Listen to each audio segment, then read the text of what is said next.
To change the batteries on the Verso wireless door contact, you'll need a small flathead screwdriver. There will be a couple different points in which you can insert the screwdriver to remove the cover. By inserting and twisting, and then feeding down the seam, you'll be able to remove the cover. This part will remain on the door, and from there you'll continue to use the same screwdriver to pop the battery out. The battery needed for this device is a CR2032, which can be commonly found at most drugstores or bought online. By putting the battery back in,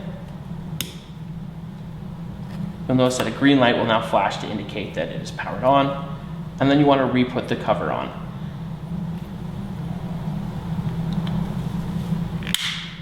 With this device, we want to ensure that the magnet is in the right location, and to do so, there are a few small lines here located on the side.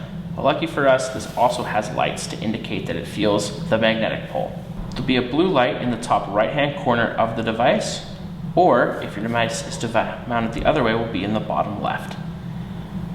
That light will only be on for about 30 seconds after the cover has been removed.